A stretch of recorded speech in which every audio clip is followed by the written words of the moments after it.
3 number তাহাজ্জুদের সালাত আদায় করুন। বছরের অন্যান্য সময় উঠতে পারি না, অনেকে বলে হুজুর উঠতে পারি না, কিন্তু রমাদানে সাহারি খাওয়ার জন্য তো ওঠাই লাগে। কি বলেন, সাহারি খান আপনারা? হ্যাঁ, খান না? খান কে কে দেখি তো?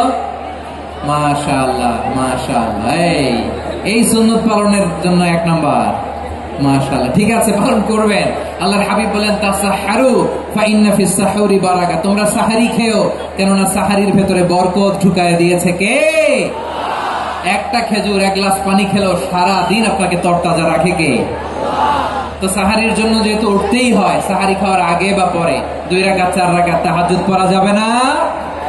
রব্বুল আলামিন বলেন ওয়ামিনাল লাইলি ফাতাহাজ্জাদ বিহি নাফিলাতান লাকা আসা আইয়াবআসাকা রাব্বুকা মাকামান মাহমুদা।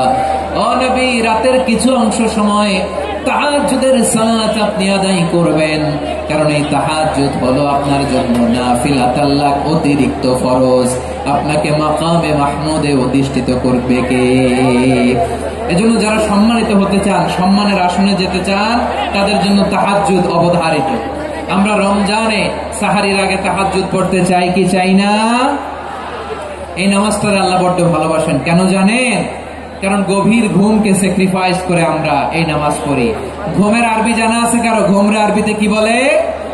অনেকগুলো আরবি আছে। একটা আরবি হচ্ছে নুআস, তন্দ্রা, তন্দ্রা, আমানাতান নুআস কোরআনে এসেছে।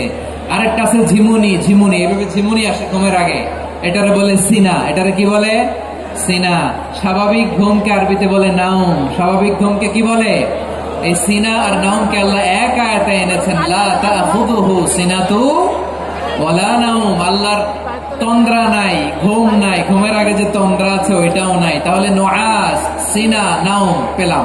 আরেকটা ঘুমের আরবি হচ্ছে হুজুর। চাঁপাইনবাবগঞ্জ আওয়াজ করে বলেন, আরেকটা ঘুমের আরবি কি? হুজুর। এটা মাঝরাতের ঘুম, শেষ রাতের ঘুম, যে ঘুমটা বড্ড মজা লাগে। কাঁথা টেনে টেনে, ব্ল্যাঙ্কেট টেনে টেনে আরেকটু ঘুমাইতে মন চায়, আরেকটু, আর 1 মিনিট, আর 2 মিনিট, এরকম একটা মজার ঘুম শেষ রাতে আছে না নাই? এই শেষ রাতের ঘুম, এই হুজুদের ঘুমকে স্যাক্রিফাইস করে যে সালাত পড়া হয়, ওই সালাতের আরবি নাম হচ্ছে সালাতুল হুজুদ বা সালাতুত তাহাজ্জুদ। চিল্লায় বলেন আল্লাহু আকবার। এজন্য আল্লাহ তাআলা তাহাজ্জুদের সালাতকে এত পছন্দ করেন। পড়বেন তো রমাদানে?